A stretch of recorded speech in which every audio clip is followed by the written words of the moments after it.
J'ai élaboré des lettres de mission pour les membres du gouvernement. Chaque département ministériel va rendre compte, le moment venu, de l'exécution des missions à lui confiées et les conséquences en seront tirées. Cela en toute responsabilité. Il s'agit de notre devoir sacré de redevabilité envers le peuple nigérien. En tout état de cause, à un moment ou à un autre, chacun rendra compte de ses actes devant le peuple, devant l'histoire et devant le Créateur. C'est aussi vrai pour les gouvernants que pour les agents publics, les pères de famille et chaque citoyen. Fin de citation. Général de brigade Abdraman Chani, président du Conseil national pour la sauvegarde de la patrie CNSP, chef de l'État. Message à la nation à l'occasion du 66e anniversaire de la proclamation de la République, 18 décembre 2024.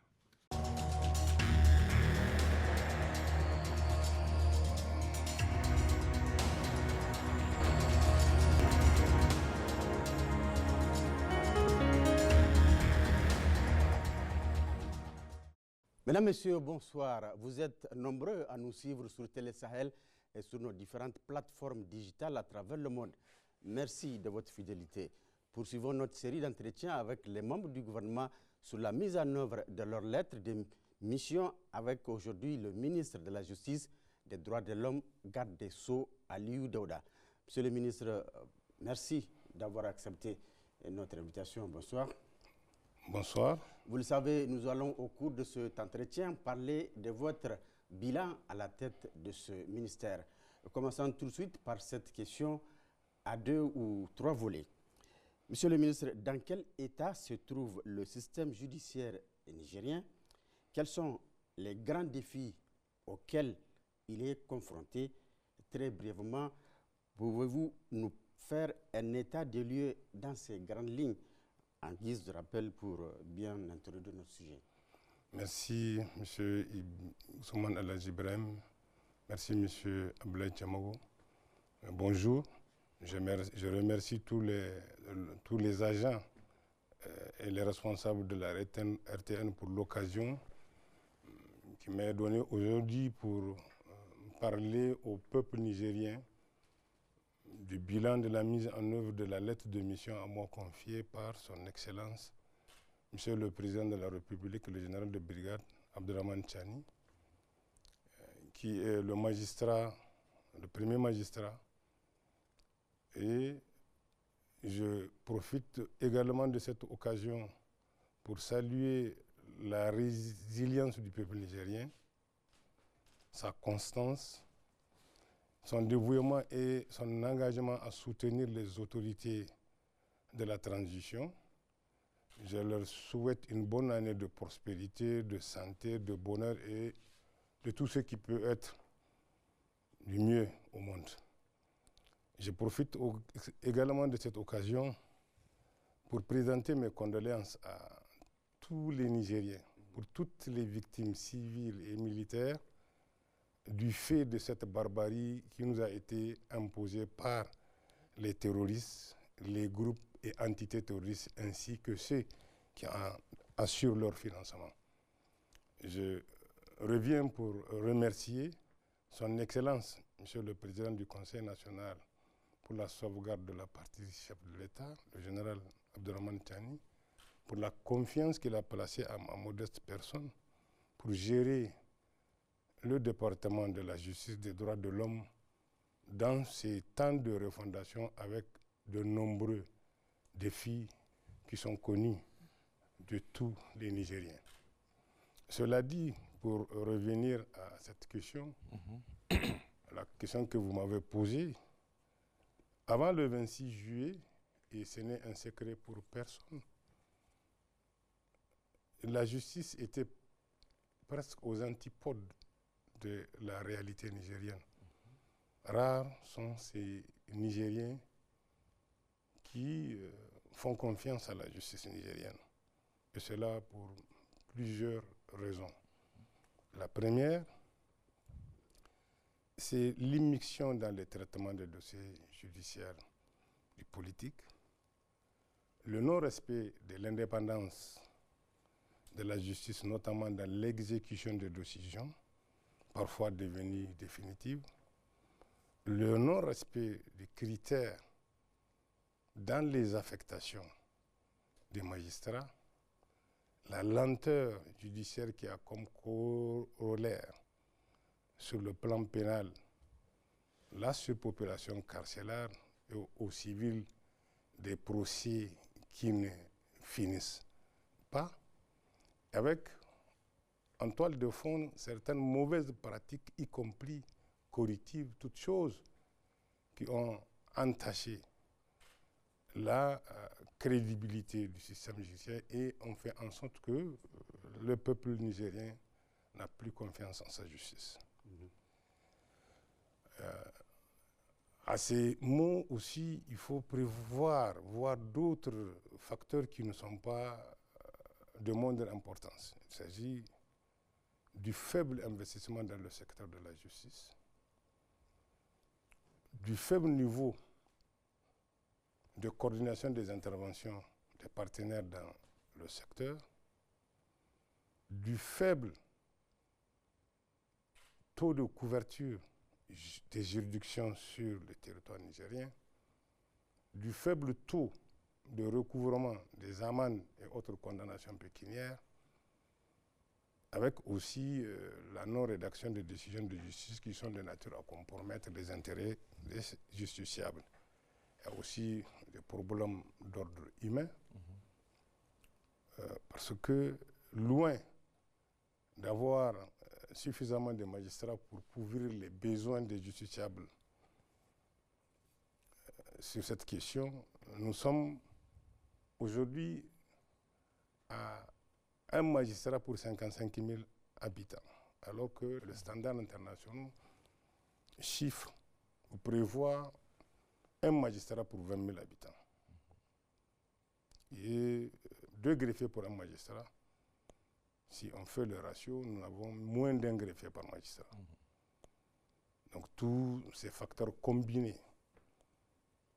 peuvent constituer de façon objective tous les problèmes qui assaillent la justice et l'appareil judiciaire et font en sorte que les citoyens n'ont plus confiance à la justice. À tous ces problèmes, après une analyse approfondie de la situation, nous avons apporté des réponses en agissant sur les différentes causes qui sont à l'origine de ces problèmes, en faisant en sorte qu'il y ait un sérieux mariage des juridictions sur le territoire national et qu'on remette les magistrats au travail tout en rassurant les justiciables, en évitant des situations d'abus de droit, d'abus de position, d'abus de procédure. Et toutes ces choses, pendant ces 18 mois à la tête du ministère de la Justice, nous avons œuvré pour recadrer les magistrats, pour qu'ils ne disent que le droit, rien que le droit dans l'exercice de leurs fonctions. Nous nous attelons à vraiment offrir un service public de justice de qualité, qui tient compte des droits de toutes les parties, sans aucune discrimination.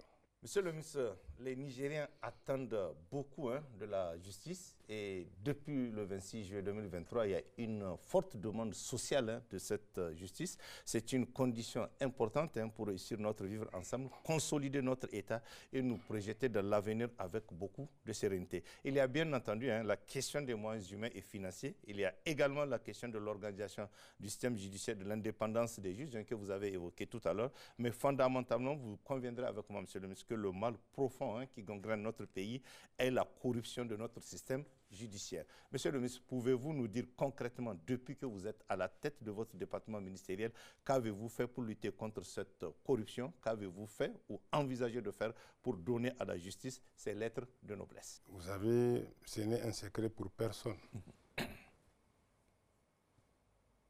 de l'existence du phénomène de la corruption dans le milieu judiciaire. Ce n'est pas moi qui le dis. Il y a des études qui ont scientifiquement démontré l'existence du phénomène de la corruption en milieu judiciaire. Et cela bien avant même les états généraux tenus en 2012 de la justice. Et ce phénomène n'a pas encore disparu. Il reste encore et il constitue une véritable gangrène pour l'épanouissement du secteur de la justice. Et c'est connu de tous. C'est des études qui ont été publiées, que tout le Nigeria, vous-même vous avez parlé, les Nigériens ont soif de la justice. Ce n'est un secret pour personne. Dans la lettre de mission qui nous a été confiée par le président du Conseil national pour la sauvegarde de la patrie, chef de l'État, le général de brigade Abdelrahman Tchani, il nous a instruit d'œuvrer pour promouvoir une justice qui rassure. Une justice indépendante, assumée par des acteurs qui font le serment de soumission à la loi. Une justice égale pour tous, sans discrimination. Bref, une justice de qualité. Donc, pour revenir à la question de la corruption, s'agissant du secteur de la justice, depuis notre nomination à la tête du département du ministère de la Justice, notre politique, c'était d'œuvrer pour une tolérance zéro. Dès lors que les cas de corruption sont avérés, ils donnent lieu à des poursuites. Pour preuve, pour la première fois, nous avons 4 magistrats qui sont en détention pour des indélicatesses. Aujourd'hui. Et un greffier. D'autres procédures sur le plan disciplinaire sont en cours. La plus grande difficulté en matière de répression de la corruption, c'est l'existence d'un pacte secret entre le corrupteur et le corrompu, parfois avec l'intervention d'un intermédiaire, d'un inténuant. Il faut nécessairement que ce pacte, ce contrat de malveillance soit dissous pour qu'on en connaisse les clauses et les liens qui unissaient les parties. Ce qui est difficile à le faire. C'est pour cela, quand vous partez au tribunal de grande instance au CLAD de Niamey, s'agissant du volet de lutte contre les crimes économiques et financiers, au-delà des magistrats, pour l'ensemble du corps des fonctionnaires, agents d'État ou tout autre justiciable, rares sont les cas où vous avez des dossiers ouverts uniquement pour faits de corruption. Mais nous avons œuvré pour renforcer les capacités des acteurs intervenant au niveau de ces pôles pour qu'ils soient à mesure, en examinant certaines infractions, pour aboutir sur des délits de corruption, par exemple, les questions d'enrichissement illicite dont nous sommes en train de revoir la législation pour que, à l'image des autres pays de l'AES, que nous ayons un dispositif juridique de lutte contre l'enrichissement illicite. Donc nous avons renforcé aussi le nombre de cabinets d'instruction pour qu'ils puissent prendre en charge ces thématiques. De 3, nous avons doublé le nombre de cabinets d'instruction au niveau du pôle spécialisé. Nous sommes en train de mener, parce que la corruption, même la Convention des Nations Unies, la Convention de Merida de lutte contre la corruption, la Convention de l'OICI, auquel nous sommes partis, prévoit d'abord un aspect préventif et un aspect répressif, et enfin de la coopération entre acteurs pour que l'on puisse mettre la main sur le corrupteur et sur tout ce que l'ingénierie corruptive a pu générer.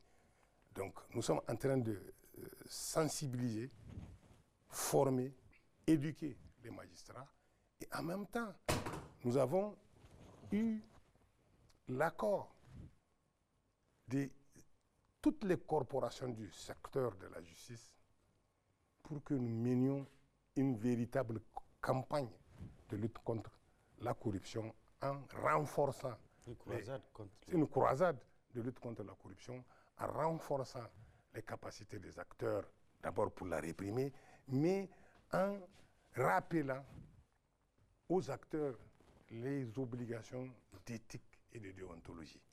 Et récemment, nous avons mis en place un comité d'experts gouvernementaux chargé de la mise en œuvre de la Convention de Merida sur la lutte contre la corruption. Le travail de ce groupe d'experts gouvernementaux, c'est de voir comment nous allons mettre en œuvre les différentes articulations de ce dispositif pour qu'enfin, au Niger, qu'on débarrasse l'appareil judiciaire dans un premier temps de la corruption pour que l'on puisse aller vers les autres services étatiques avec force, détermination pour lutter, parce que la charité bien ordonnée commence parfois bien même. sûr. Vous ne pouvez pas combattre le phénomène de la corruption si vous-même vous êtes corrompu. Oui. C'est sûr. Voilà. D'accord. Monsieur le ministre, à chaque fois que l'on parle des réformes et d'efficacité du système judiciaire, les efforts sont presque toujours concentrés ou pas sur les réformes des codes et procédures pénales que les conditions de vie et de travail des magistrats. Mais fondamentalement, est-ce qu'il ne s'agit pas plutôt des hommes, des personnes qui ont la lourde responsabilité de rendre justice au nom du peuple nigérien? En cela, il faudrait certainement revoir le processus de recrutement, la formation, la carrière et même l'éthique du magistrat. Cette question rejoint la première, puisque ce sont des hommes qui animent l'appareil judiciaire. Ce sont les hommes qui animent le système judiciaire et ce sont les hommes qui sont l'objet de corruption. Si l'on veut réussir, je pense qu'il faut d'abord...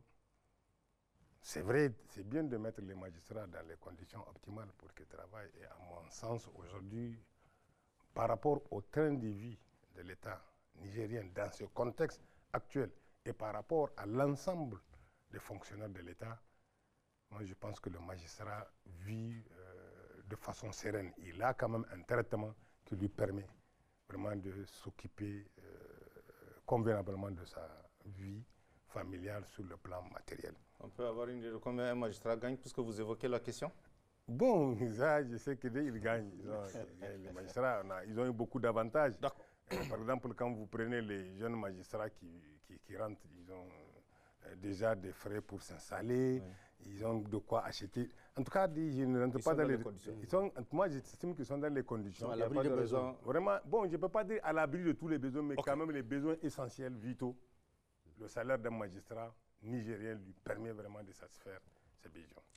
Donc, maintenant, c'est pour cela que j'avais parlé tout à l'heure que les problèmes qui assaillent la justice nigérienne, qui étaient depuis l'avant États généraux, persistent aujourd'hui.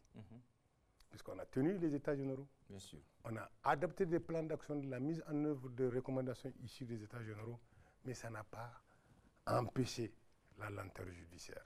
Ça n'a pas empêché la corruption dans le milieu judiciaire, puisqu'au moment de ces États généraux, la question était posée, était discutée, et on a fait des recommandations tendant à aboutir à éliminer cette corruption. Et pourquoi cet état de fait, s'il y a eu quand même ces états généraux qui sont réels, des recommandations et tout, et jusqu'ici on n'arrive pas à appliquer, c'est quoi le problème alors? Les états généraux, c'est la faiblesse des acteurs dans la mise en œuvre La faiblesse des acteurs. Des acteurs D'accord. Dans la mise en œuvre, et vous allez le comprendre pourquoi. Puisque on avait, comme je vous l'ai dit, fait un diagnostic global de la situation, et à tous les pans des problèmes qui assaillent notre magistrature, notre secteur judiciaire, nous avons prévu des actions à entreprendre, des mesures à prendre pour que pour redorer l'image de la justice. En termes de recrutement, formation, dès notre arrivée, nous avons œuvré pour changer la gouvernance de l'école de magistrature.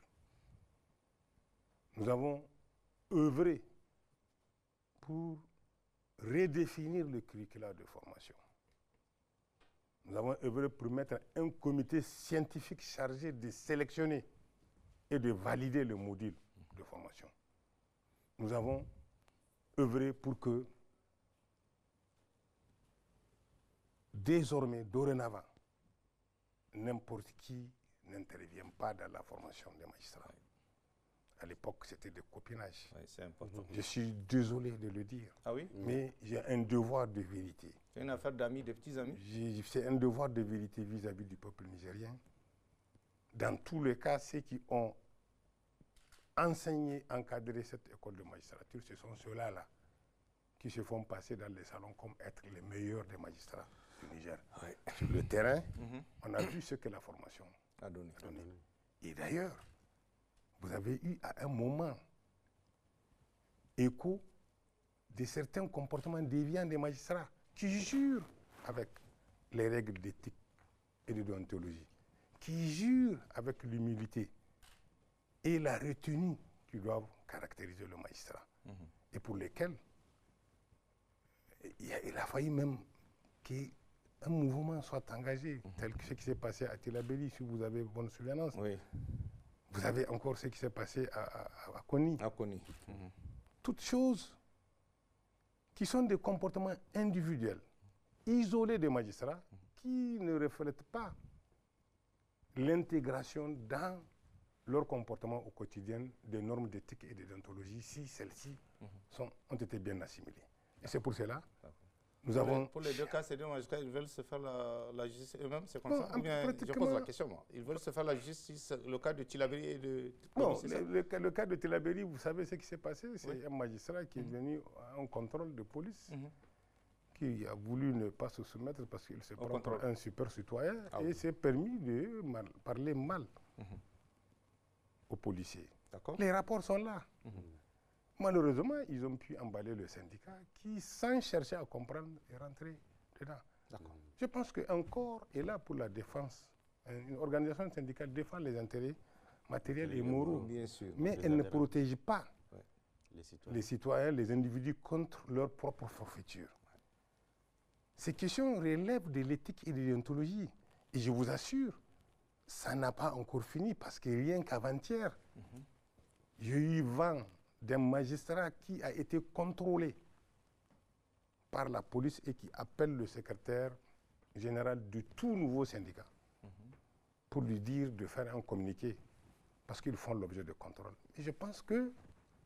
Les magistrats sont exemptés de contrôle aujourd'hui? Le magistrat, c'est d'ailleurs eux les agents chargés d'appliquer la loi. Voilà. S'il y a un contrôle, je pense que ça doit passer par eux. Bien sûr.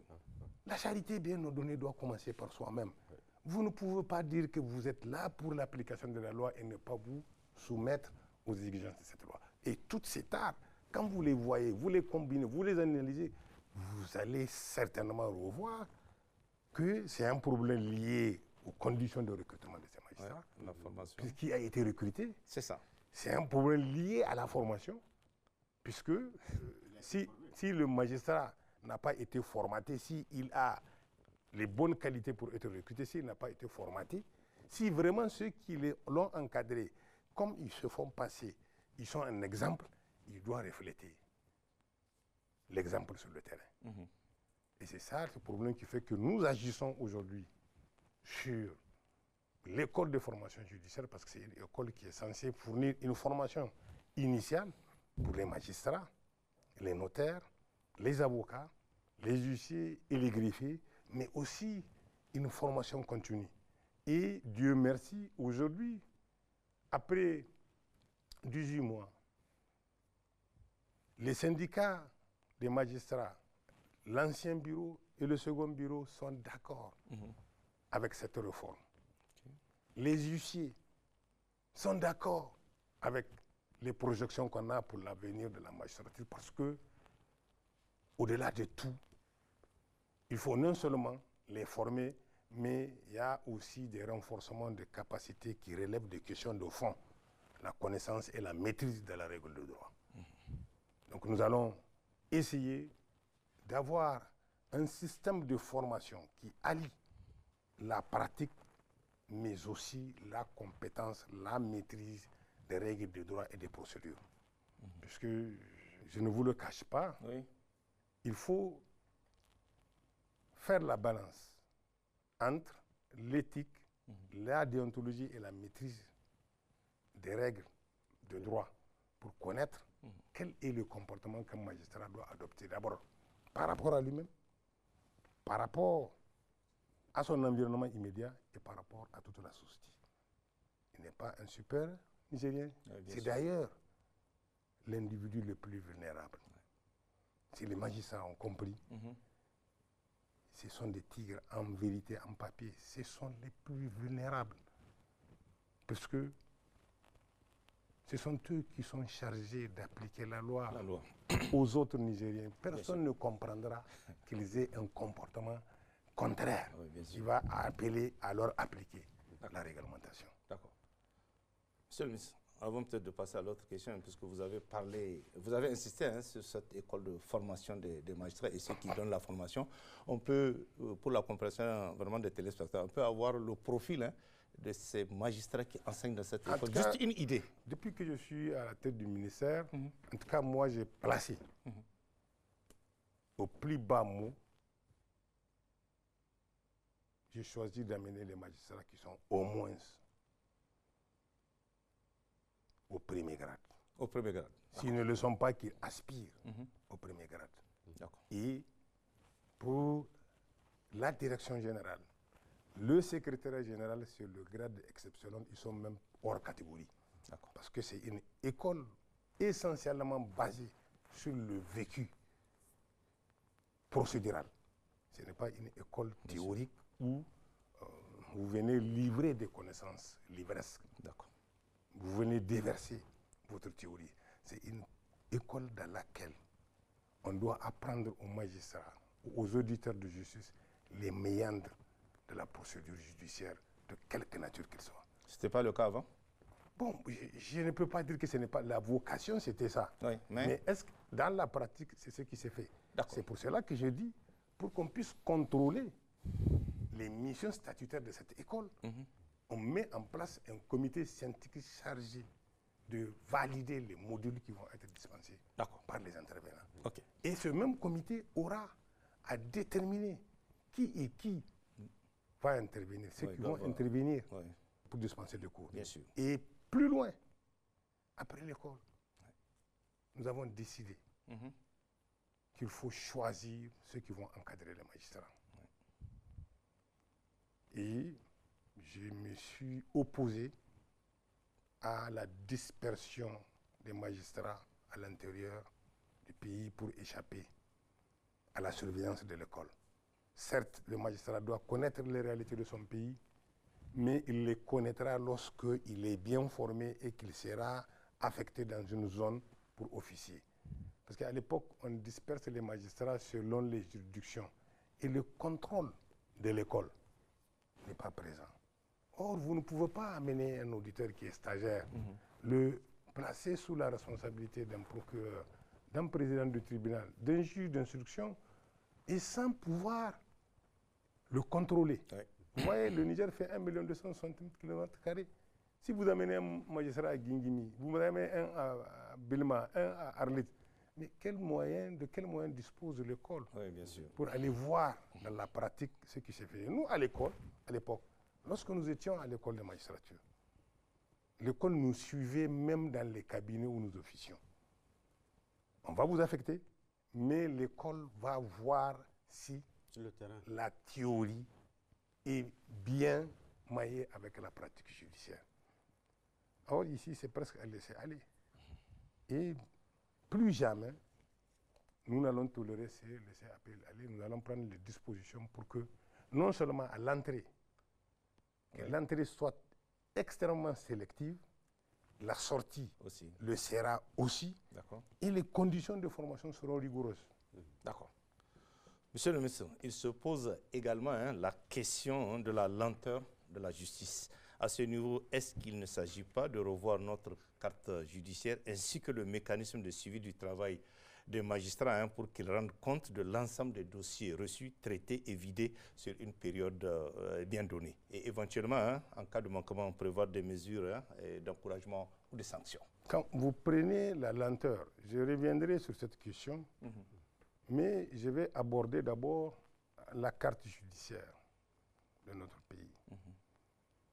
Et je puis vous dire que nous avons 55 juridictions sur toute l'étendue du territoire national. 55. 55. Au nombre desquels il y a 3 cours d'appel. Une à Niamey, une à Tawa, une à Zander. La cour d'appel de Tawa connaît en appel les différents jugés par les tribunaux de grande instance de la région de Niamey et de la région de Dosso. La cour d'appel de Tawa juge en appel les décisions rendues en premier ressort par les juridictions de Tawa, les juridictions d'Agadez. Et vous voyez, en vous parlant d'Agadez, vous avez jusqu'à Bilma. Vous avez jusqu'à Arlit. Tawa, Arlit, au bas mot, ça doit faire dans les 650 km.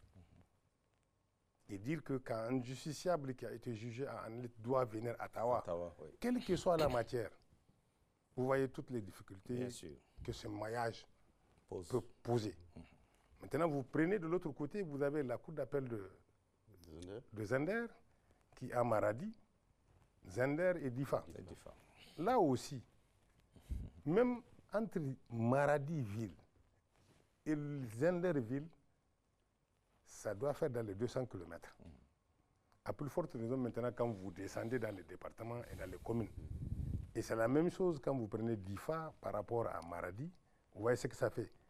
Et les zones, quand vous prenez Guingimi, un jugement qui est frappé d'appel sauf dans la matière coutumière, doit obligatoirement venir à Zender. Ouais.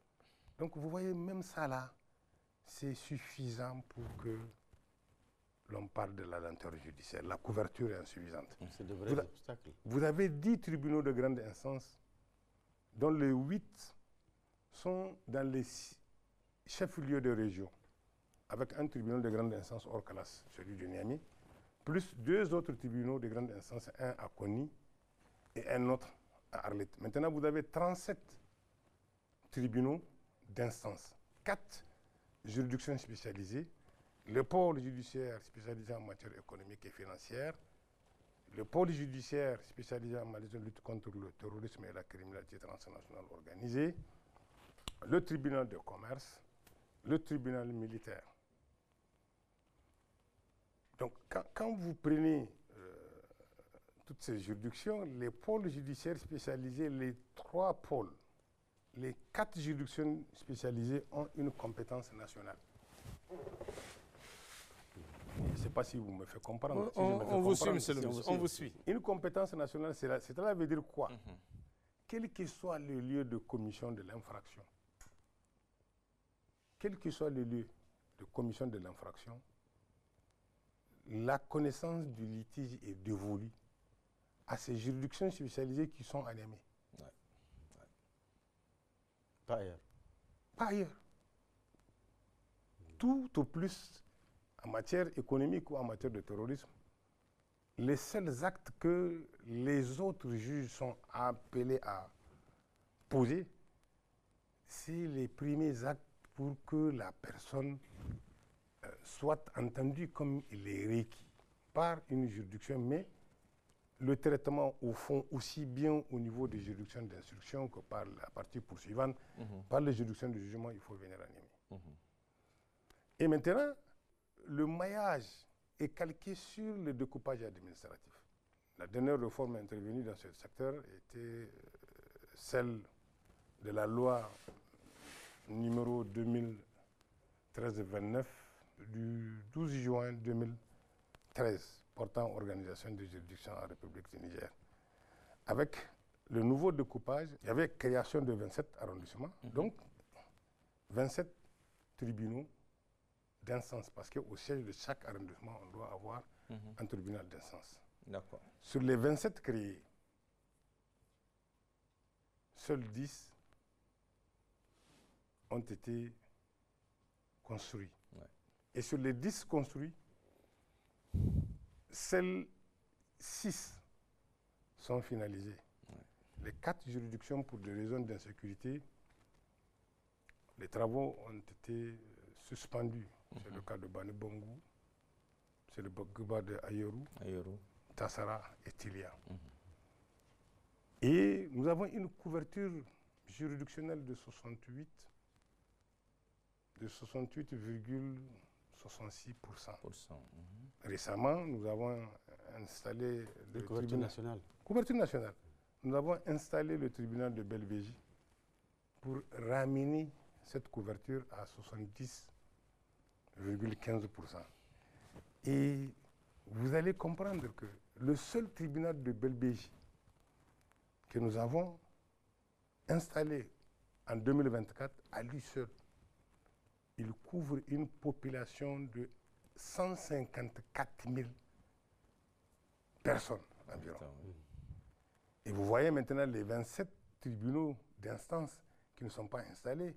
Même si vous leur donnez 100 000, 100 000, vous avez une bonne partie de la population nigérienne qui ne bénéficie pas du service public de la justice. Ah oui. Tous ces éléments combinés peuvent expliquer la lenteur du système judiciaire. Pire, quand vous prenez le découpage administratif, dans la matière coutumière, les appels sont relevés au niveau de tribunaux de grande instance de la région. Cela veut dire, par exemple, quand vous prenez Kolo, qui est à 20 km de Niamey, lorsque la juridiction statue en matière coutumière, l'appel de ces décisions, et d'ailleurs, même l'appel en d'autres matières, est dévolu au tribunal de grande instance de Tillabéri. Or, le tribunal de grande instance de Niamey est là.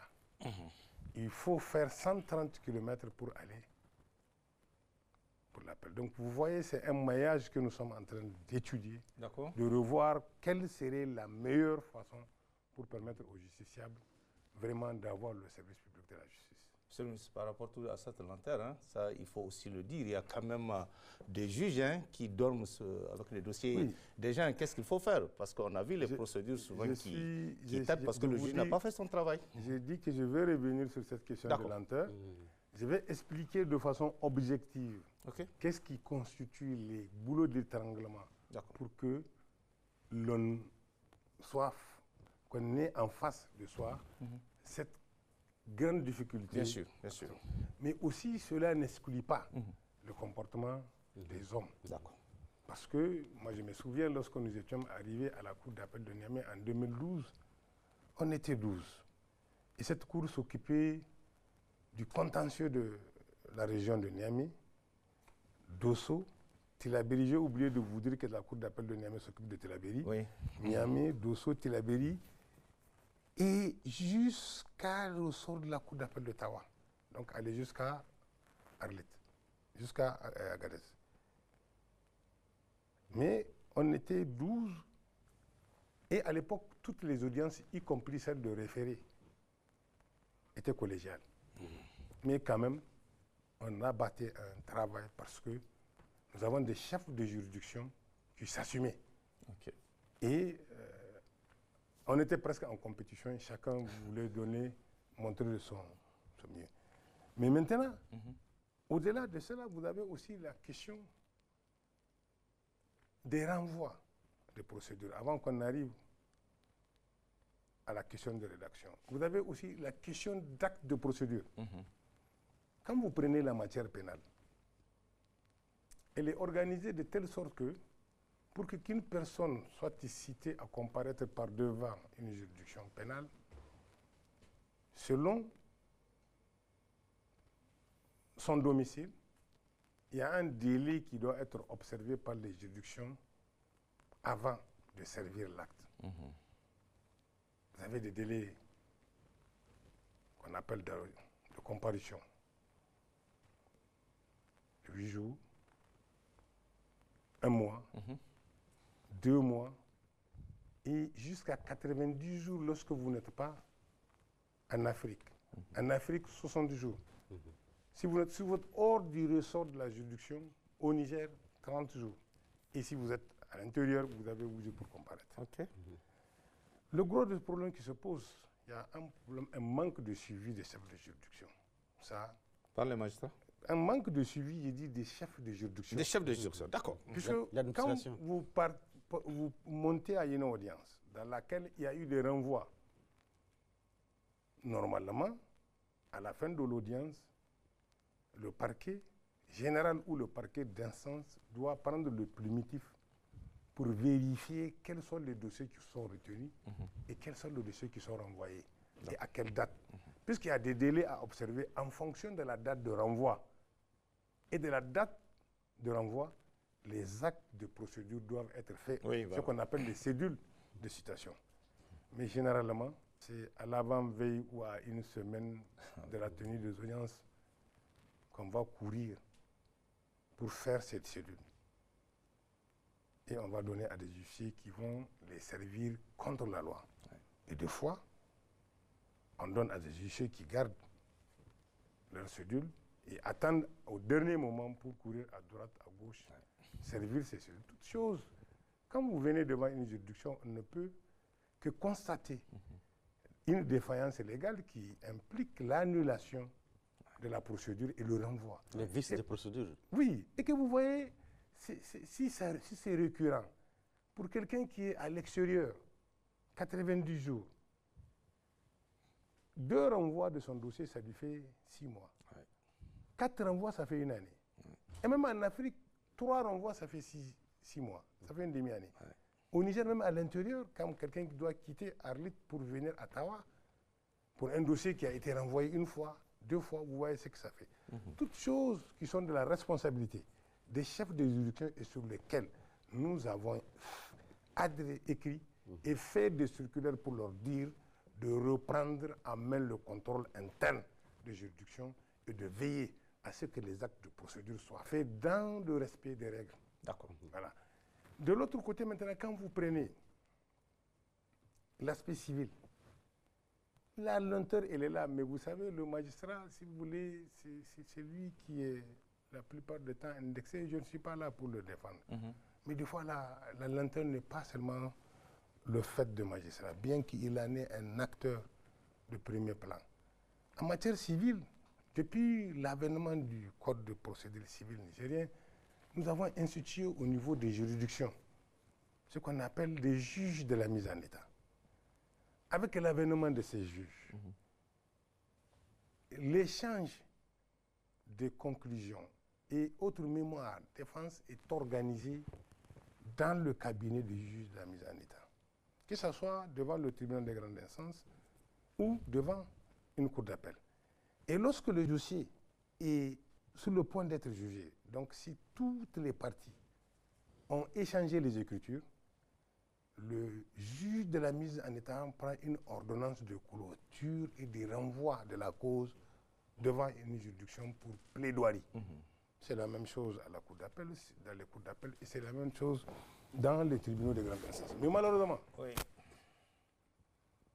à l'audience de plaidoirie, normalement, aucun renvoi n'est toléré, puisque c'est fait pour que la cause soit débattue, des arguments discutés, et qu'elle soit jugée, si on peut le faire, sur le siège ou mise en délibéré pour jugement à advenir à date précise. Les parties s'arrangent malgré ce temps consacré pour préparer ce procès à obtenir des renvois. Dès lors qu'il y a un renvoi, 2 renvois, mais c'est fini. Le juge de la mise en état a fait presque 3 mois en train de préparer un dossier, avec l'accord de toutes les parties. Et vous allez voir une partie qui trouve un malin esprit à vouloir obtenir un renvoi. Moi, je ne le tolérais pas. Je ne le tolérais pas. Et quand je renvoie, quand un dossier arrive à l'audience de plaidoirie, tout au plus, si je vous concède, je ne peux vous concéder qu'un seul renvoi. À défaut, je retiens et je juge, et la procédure est contradictoire parce que les échanges des conclusions se faisaient contradictoirement. Pire, si vous prenez même la matière la plus simple ou la plus rapide, le référé est devenu presque une audience ordinaire avec les renvois intempestifs que les parties demandent. Mais tout ça là, c'est au juge de s'assumer. D'accord. De ne pas accepter lorsque le dossier est renvoyé pour une audience de plaidoirie, de ne pas accepter des renvois. Tout comme les dossiers de référé. Les avocats le savent. Moi, lorsque j'étais président de la cour d'appel, je ne peux concéder qu'un seul renvoi pour les dossiers de référé. Si vous n'êtes pas prêt, je le renvoie au rôle général. Mais on ne va pas venir toujours s'éterniser en train de renvoyer. Bien sûr. Soit on veut que la chose soit jugée, soit vous ne voulez pas. Voilà. Toutes ces raisons sont de nature à alourdir le traitement du dossier. Sans compter maintenant la question de la lenteur de la rédaction. Et la rédaction Sans compter la question de la rédaction des actes la réalisation des jugements Voilà. et des décisions de justice, qui est aussi un problème qui implique la responsabilité des chefs de juridiction. Parce que pour chaque audience, en dehors des référés qui Ce sont... n'est pas les greffiers? Non, chaque audience, non, les greffiers, en fait, ce n'est pas à eux de rédiger. Bien sûr. Bien sûr. Les greffiers, leur rôle, si vous voulez, c'est pour authentifier la tenue de l'audience, les débats, les échanges, tout ce que les parties ont dit. C'est vrai, quand le juge fait sa décision, il le remet au greffier pour la mise en forme. Mais ce n'est pas au greffier de rédiger Bien à la sûr. place du juge Bien sûr. sa décision. Lui, il est un acteur majeur sans lequel on ne peut pas tenir des audiences. Son absence est une cause invalide de nullité d'une procédure ou d'une décision que vous avez. Donc, il a son rôle, il a la plume, c'est lui qui prend, qui note ce qui a été dit. C'est au juge de factomer sa décision, de remettre au greffier qui était à l'audience pour la mise en forme. Pour les audiences qui sont collégiales, donc, normalement, il importe au chef de juridiction, au président des audiences. Après chaque audience, vous êtes monté à 3, vous avez retenu 15 dossiers, normalement vous faites une répartition. Après délibérer le dossier bien, et vous remettez au juge. Normalement, vous devez suivre pour que les juges vous rendent des décisions. Et je vous assure, lorsque j'étais arrivé ministre de la Justice, j'ai dû faire face à des situations inexplicables. Des personnes en détention pendant plus de 13 ans, dont les dossiers sont perdus. Carrément. Carrément, on était obligé de procéder à des reconstitutions pour ordonner leur mise en liberté provisoire. Pour ordonner leur liberté. Même si on les juge pour les faits pour lesquels ils sont en détention, ils ne peuvent pas dépasser 5 ans. Bien sûr, bien sûr. C'est vraiment un véritable problème. Et là, je vous dis que ça, c'est la responsabilité des chefs de juridiction de contrôler, de récompenser les agents qui s'acquittent convenablement de leur travail et maintenant de prendre des mesures contre ceux qui ne font pas leur travail. D'accord. Et vous avez des exemples qui ne sont pas bons à en parler. D'accord. Monsieur le ministre, la question de l'indépendance de la justice est au cœur des préoccupations des citoyens nigériens, vous le savez. Que faut-il faire sur ce plan? Toutes les questions du secteur de la justice liées aux hommes sont imbriquées. Et c'est lié aux hommes et aux acteurs judiciaires. L'indépendance de la justice, elle appelle plusieurs démonstrations. Parce que l'indépendance, ce n'est pas seulement contre l'État ou les autorités politiques. L'indépendance, d'abord, c'est contre le juge lui-même, contre sa famille, ses propres intérêts, ses amitiés, ses relations familiales et autres, et contre les justiciables avant d'être contre l'État. Donc, si un juge... L'indépendance contre sa famille, vous dites? Oui, contre ça, parce que vous savez, aujourd'hui, tout le monde connaît au Niger, quand vous avez un dossier, on peut aller, même si c'est à Guingimi, trouver vos parents pour demander qu'ils interviennent. Il faut être à équidistance, respecter ces relations, mais ne pas accepter d'être compromis ou de compromettre les intérêts d'un justiciable pour servir la galerie de quelqu'un. Parce que celui qui voulait obtenir une décision par voie détournée mettra tous les moyens pour le faire. Mais ce qui est sûr, moi je me suis amusé en cabinet à poser la question, s'agissant de cette indépendance, à mes collaborateurs, je leur pose la question de savoir, est-ce que le juge nigérien est prêt à être indépendant comme le sont les membres du CNSP qui ont risqué leur vie pour la souveraineté du peuple nigérien en dépit des menaces, d'attaques personnelles, d'attaques du pays, mais qui ont su garder la ligne. Ça, c'est le ministre de la Justice qui le dit. Hein? Je le dis. D'accord, ok.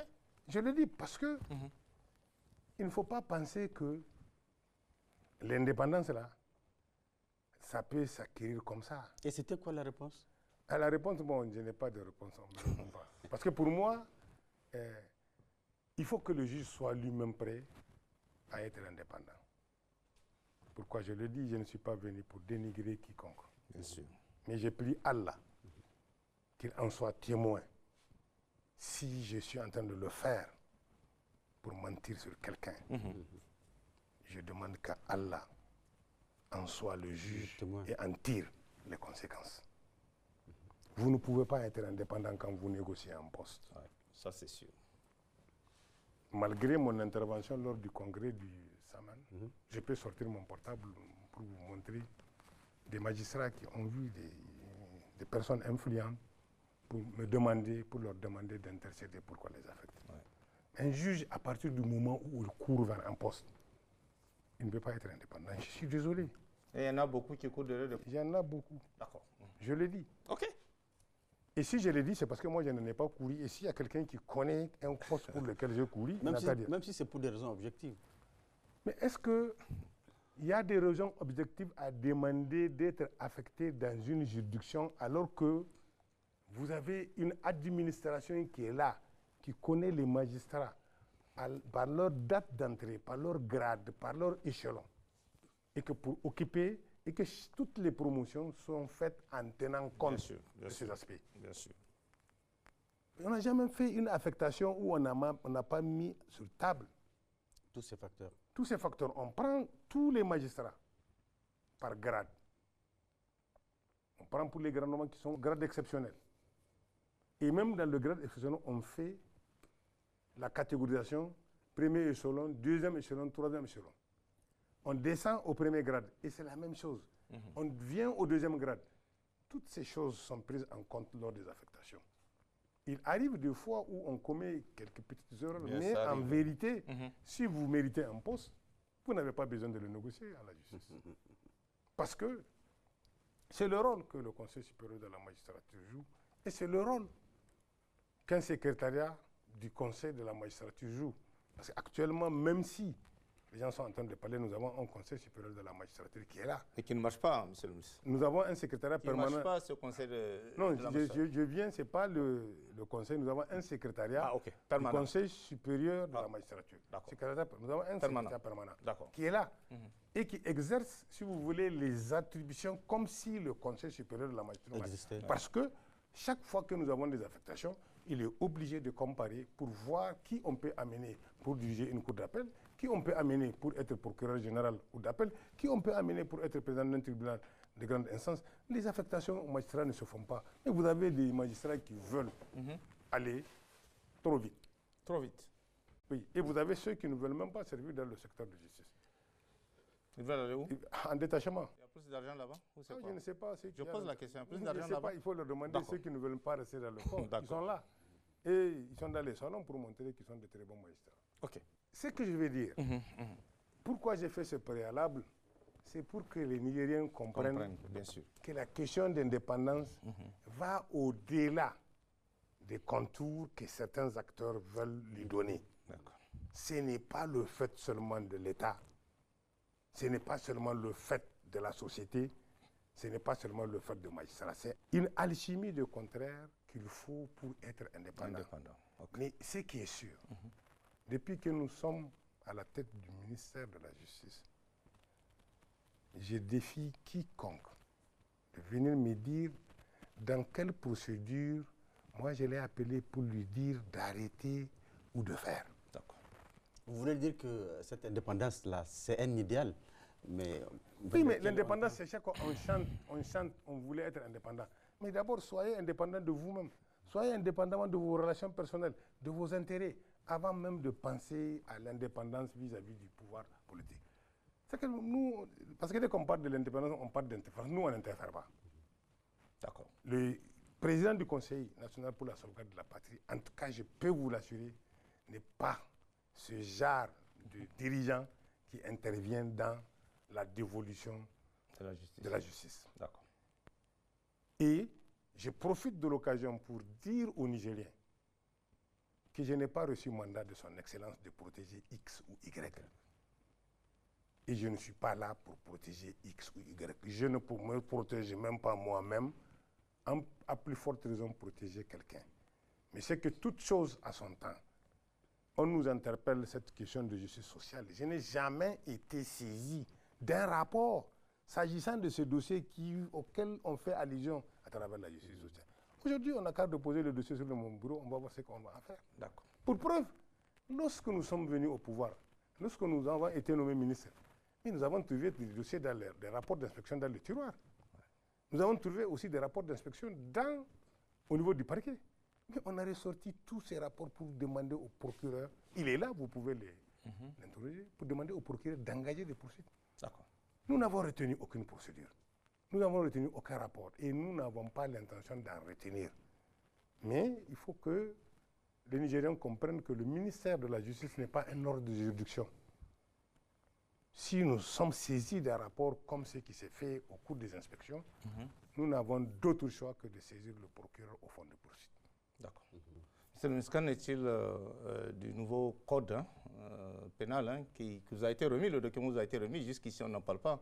Ça, on a mis dans les tiroirs ou pas? Je pose la question. Bon, pour ce qui est du code, c'est le code de procédure pénale qui a été remis le 20 janvier 2024 au cours d'une cérémonie qui a eu lieu à Mahatma Gandhi, au centre de conférence.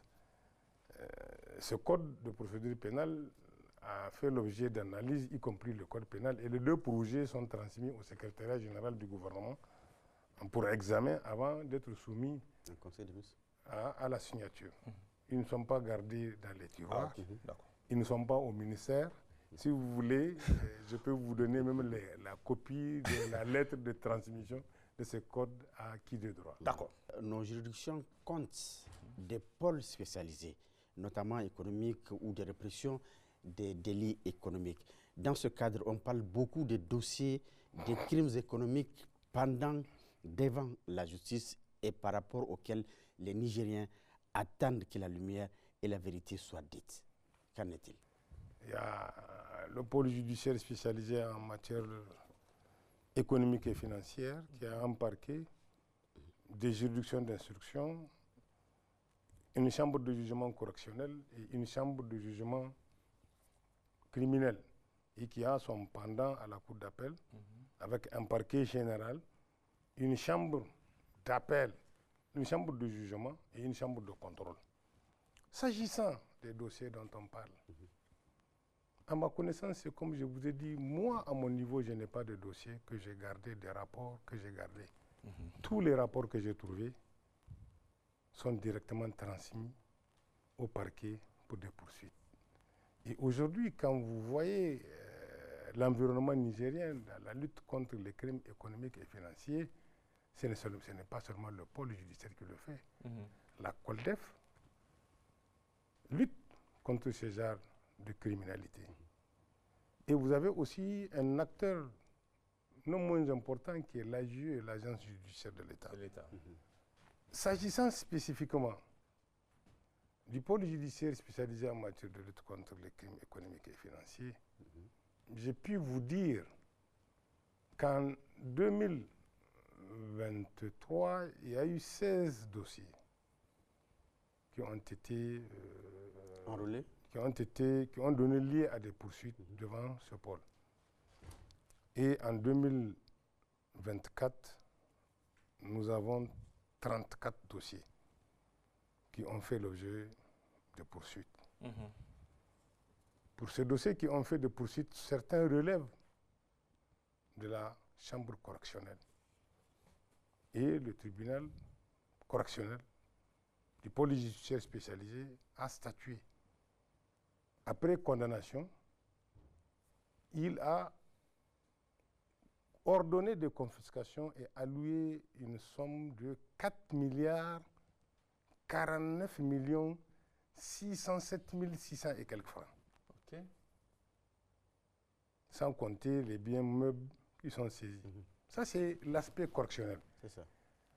Mais il y a maintenant l'autre aspect criminel, pour les infractions qui relèvent de la compétence de la Chambre de jugement en matière économique et financière. Nous sommes en train de préparer une session pour qu'elle puisse, elle aussi, juger. Et c'est cette même Chambre qui est compétente pour connaître les appels formulées contre les décisions rendues par le pôle judiciaire spécialisé s'agissant de son volet correctionnel. Et certains dossiers sont entre les mains de l'AIJE pour poursuivre l'exécution. Vous savez, nous sommes presque une miette. Nous ne parlons pas. C'est pour cela qu'on pense qu'on ne fait rien. Voilà la situation actuelle des dossiers pendants devant le occasion d'en parler. Ces dossiers, certains sont jugés,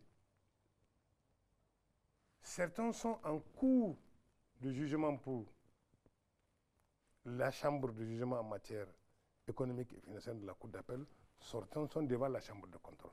Et c'est généralement ces procédures criminelles qui prennent du temps. Mais pour les correctionnels, déjà nous avons évacué ces dossiers et je vous dis qu'il y a environ 4 milliards, 49 millions 607 600 et quelques francs ont été alloués à l'État sans compter la confiscation des biens de nature mobilière et immobilière.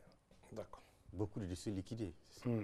Donc, en tout cas, c'est liquidé, c'est entre les mains de la JE, c'est elle qui est chargée de poursuivre l'exécution des décisions rendues par les juridictions au profit de l'État. D'accord. Monsieur le ministre, le volet judiciaire de la lutte contre le terrorisme soulève beaucoup d'interrogations. Pouvez-vous nous dire quelles sont les mesures envisagées pour que les terroristes soient véritablement identifiés et qu'aucun n'échappe à la justice, parce que par le passé, on a vu des terroristes qui ont échappé à la justice, qu'on a libérés. Bon. C'est ce qu'on nous a dit. Ce qu'on vous a dit, c'est ce que nous avons tous dit. Nous avons tous suivi le moment où c'est disait. Très bien. Mais maintenant, ce qui se passe, c'est vrai, il y a le pôle judiciaire spécialisé en matière de lutte contre le terrorisme et la criminalité transnationale organisée, qui a une compétence nationale, comme je vous l'ai dit, qui a son siège à Niamey, qui a un parquet, qui a une chambre correctionnelle, qui a une chambre criminelle et qui a une chambre de contrôle à la Cour d'appel et une chambre de jugement.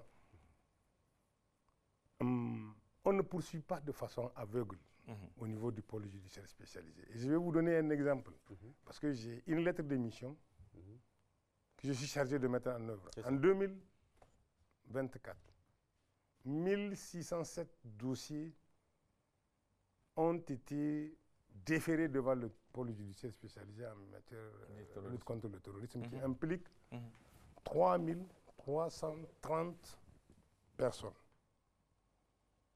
L'examen de ce dossier a donné les résultats suivants. 1474 personnes ont été poursuivies et placées en détention. 1745 ont bénéficié d'un classement sans suite. 307 personnes ont été inculpées et laissées en liberté.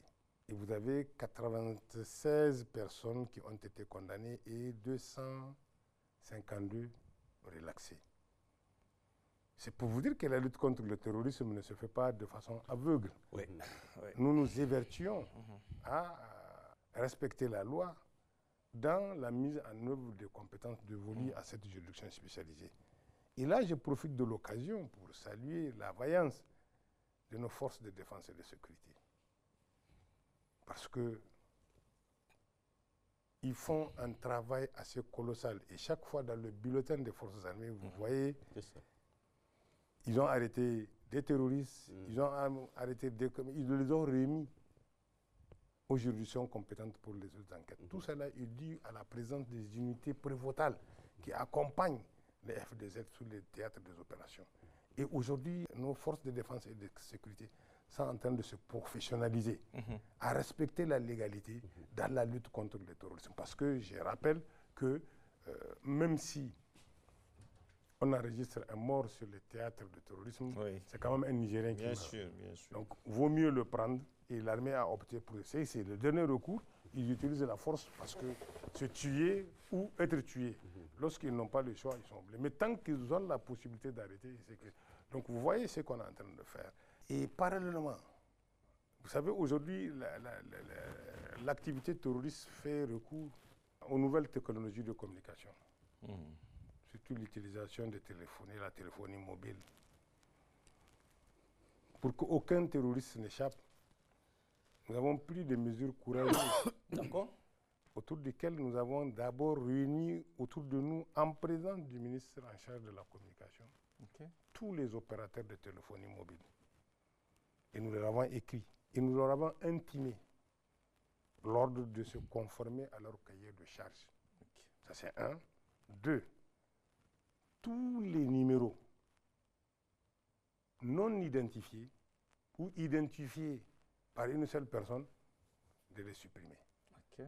À défaut, lorsque nous allons engager une poursuite pénale contre un terroriste ayant utilisé un numéro appartenant à un opérateur de téléphonie mobile qui n'est pas identifié, nous allons poursuivre les responsables pour complicité ou aide ou assistance. Oui, parce qu'il y a aussi la responsabilité pénale des personnes morales, qui n'exclut pas aussi la responsabilité des individus. C'est pour vous dire que nous sommes dans une démarche holistique de prendre en charge la lutte contre le terrorisme, outre le fait que vous avez suivi aussi les activités pour la déradicalisation qui sont en train d'être menées. La lutte contre le terrorisme n'est pas seulement militaire, n'est pas seulement judiciaire, elle est aussi économique, elle est aussi sociale. Nous intégrons plusieurs acteurs pour prendre de manière holistique le phénomène. Mais nous faisons en sorte qu'aucun n'échappe à la poursuite pénale, quitte à lui accorder des avantages que la loi permet. D'accord. Par rapport à ce côté social de lutte contre le terrorisme, est-ce qu'on peut avoir plus de précisions par rapport à l'insertion socio-économique des repentis? Oui, vous savez, récemment, il y avait une mission qui a... mais ça, là, c'est piloté par le ministère de l'Intérieur. Il y a ce qu'ils appellent démobilisation, désendoctrinement et déradicalisation. Tout ça, sont des œuvres qui accompagnent les terroristes. D'abord, pour qu'ils abandonnent la radication, pour qu'on les désendoctrine et pour qu'on leur donne les moyens d'avoir une activité où on les forme dans le sens d'être utiles pour eux-mêmes et pour la société. D'accord. Voilà. Monsieur le ministre, le gouvernement a récemment pris une ordonnance fixant les modalités de retrait de la nationalité nigérienne. Pouvez-vous nous en dire plus? Ce n'est pas une ordonnance qui ordonne le retrait de la nationalité. Le gouvernement a adopté une ordonnance portant création d'un fichier national où sont inscrites des personnes, groupes de personnes, entités ou organisations impliquées dans les actes de terrorisme ou toute autre infraction de nature à porter gravement atteinte aux intérêts fondamentaux et ou stratégiques de l'État, ainsi que les modalités d'inscription des personnes dans ce fichier. Sinon, ce n'est pas une nouveauté. En 2001, il y a eu le 11 septembre. Oui. Après le 11 septembre, il y a eu deux résolutions du Conseil de sécurité des Nations Unies, la 1373 et la 1267 du Conseil de sécurité des Nations Unies, et qui a donné même lieu à la création improvisée des lieux de détention à Guantanamo, et qui a donné lieu aussi à la création des listes noires dans lesquelles certaines puissances sont permis même d'inscrire des chefs d'État. C'est une règle internationale qui commande aux États de prendre des mesures administratives, judiciaires et opérationnelles pour lutter contre le terrorisme, les terroristes, le financement du terrorisme et les sources du financement du terrorisme. C'est dans ce cadre que nous avons créé. Genre les fichiers S dont on parle. Voilà, c'est pour ces raisons qu'on a créé ce fichier. Pour les personnes qui sont, malheureusement, malgré le contexte difficile, d'attaque de tous ordres, parce que nous sommes dans un état de guerre, où nous sommes attaqués de toutes parts, militairement, économiquement, socialement, culturellement, politiquement. Il n'y a pas un domaine qui est épargné par nos ennemis. Ouais. Et malheureusement, vous avez des Nigériens qui ont cru devoir se mettre en intelligence avec ces puissances qui cherchent à exterminer le peuple nigérien pour leur offrir leurs services au fin de venir déstabiliser notre pays. C'est pour cela que ces personnes ont été inscrites dans ce fichier et l'inscription de ce fichier emporte, c'est l'inscription qui emporte le retrait provisoire voilà. Et l'interdiction de voyager, l'interdiction des transactions financières, tout. c'est un ensemble, c'est ce que les États-Unis ont fait contre Ben Laden, avant même d'aller jusqu'à le tuer. Tout à fait. Nous sommes obligés de nous protéger contre nous-mêmes, parce que nous avons des Nigériens qui sont impliqués dans ces actes. Et ça, là, ce n'est pas un feu nouveau, puisque le code pénal a prévu des peines qu'on appelle complémentaires. Certaines sont facultatives, certaines sont obligatoires et laissées à la discrétion de la juridiction du jugement. Nous avons adhéré à beaucoup d'instruments universels de lutte contre le terrorisme.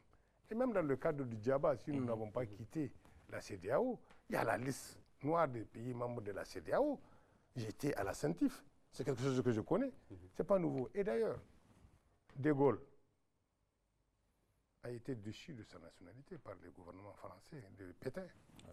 Je vous informe. Déchu de sa nationalité. Déchu de sa nationalité pendant qu'il était en exil en Grande-Bretagne. J'ai l'acte, je ne savais pas que cette question allait être là. J'allais vous l'amener. D'accord. Et récemment, Kémy Séba n'a-t-il pas été déchu de sa nationalité Française par le gouvernement actuel de Macron, auquel nos compatriotes apportent aide, secours et assistance pour déstabiliser notre pays? Quel mal avons-nous fait si nous l'avons inscrit dans ce fichier, alors que lui, du fait de l'activisme de Kémy Séba, ils l'ont déchu par leur juridiction de sa nationalité. Nous, on a inscrit des Nigériens. Il y a des possibilités de recours. C'est une suspension provisoire. Lorsque le jugement serait définitif, on confirmera la mesure provisoire. Et la personne peut venir aussi se défendre pour dire que ce que vous me reprochez, je n'ai pas. Si la personne adopte un comportement national, elle revient, parce que le Niger, c'est notre pays, on peut revoir son cas dans les limites prévues par la loi. Ce n'est pas une invention comme les gens pensent que c'était pour faire du mal à quelqu'un.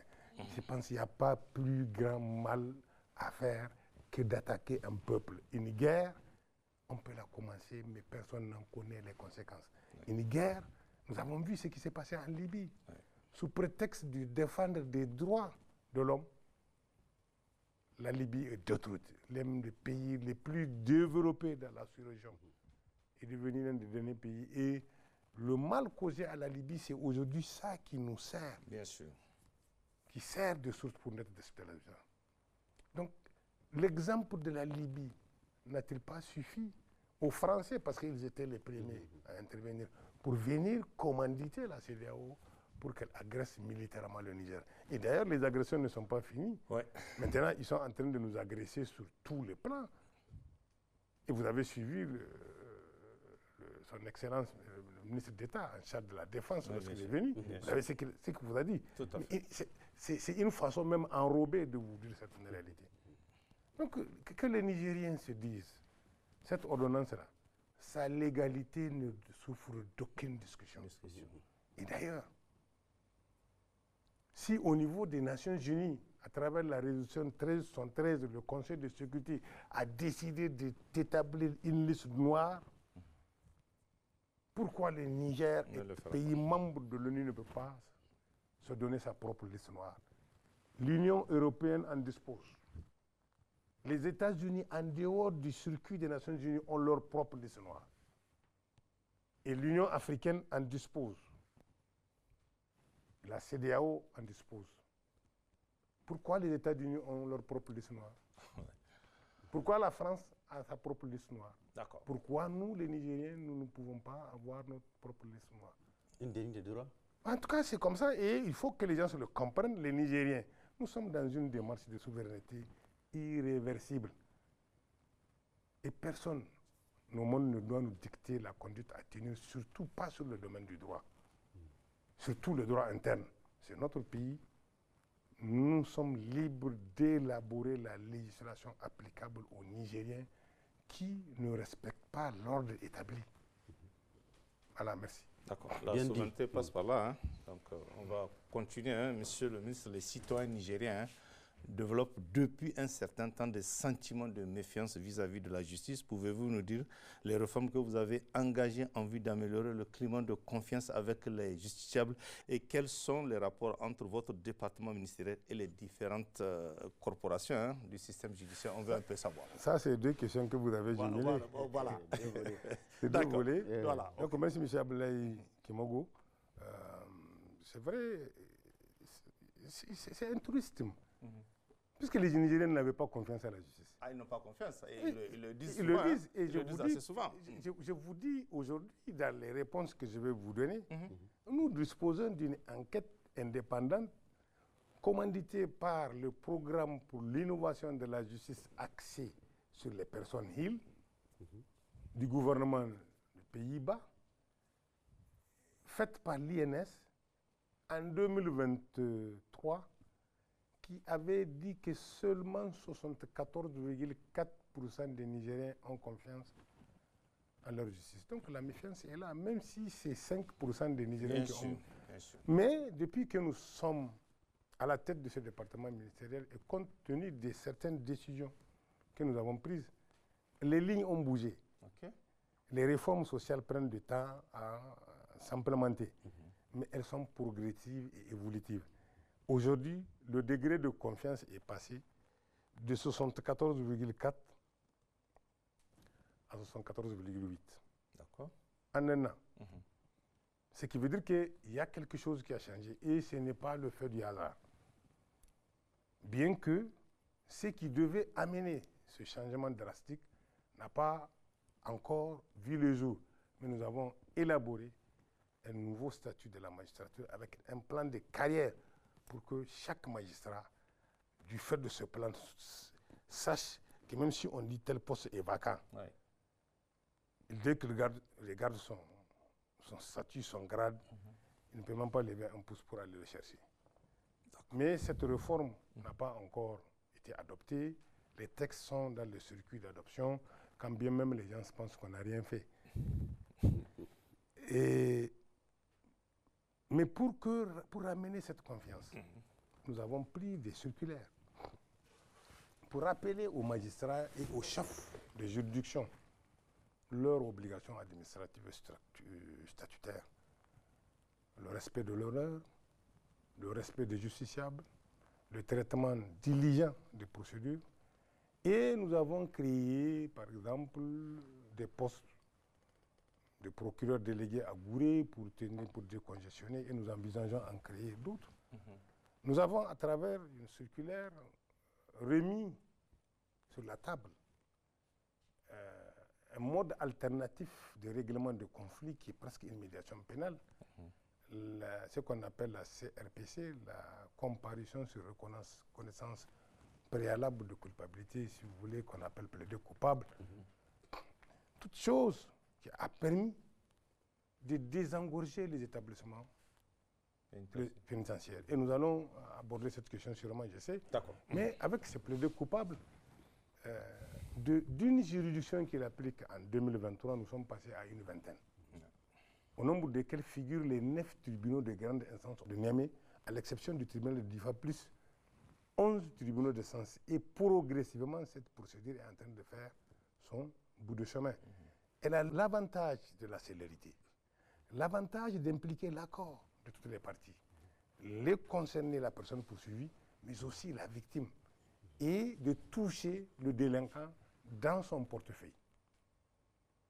Donc vous voyez, et nous avons maintenant entrepris de faire un effort pour aller vers les justiciables, en leur apportant, pour des justiciables qui sont dans une situation de détresse, des situations de justiciables vulnérables, pour leur apporter de l'assistance dans le traitement de leur dossier judiciaire. Pour un objectif de 1800 personnes, nous avons assisté 2677 personnes majeures cette année. Pour un objectif pour des personnes mineures de 300, nous avons assisté 811 mineurs en conflit avec la loi ou en danger avec la loi. Nous avons aussi boosté les tribunaux à travailler. Nous avons un objectif de faire 40 sessions de chambre criminelle, mais nous en avons fait 48. Nous sommes là, à ce niveau aussi, à un taux d'exécution de 120%.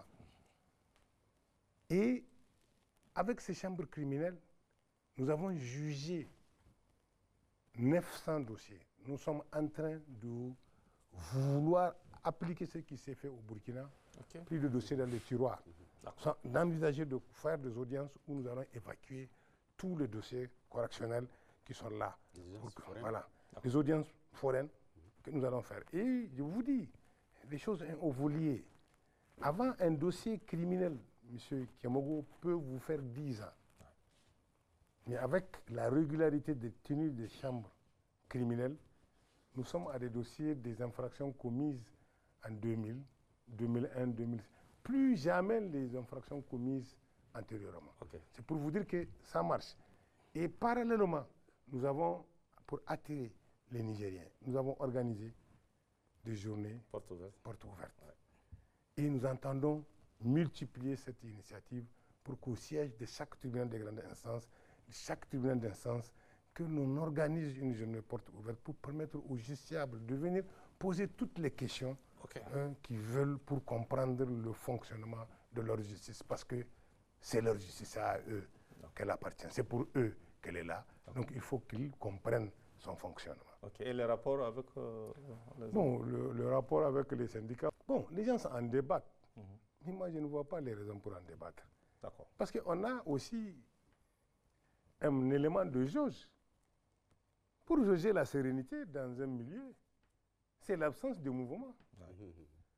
Je suis ministre de la Justice il y a 18 mois, je n'ai jamais enregistré un mouvement de grève, même si par ailleurs, il y a des préavis de grève qui sont lancés là et là. Et sur ça, je me garde de faire le commentaire, puisque même pour certains préavis, par exemple pour le syndicat des magistrats, ce n'est pas l'effet du juge, ce n'est pas l'effet du ministère.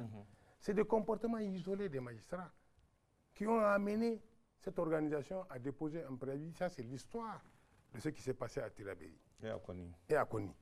Qu'est-ce que le ministère a à voir dans ça? Voilà. Merci.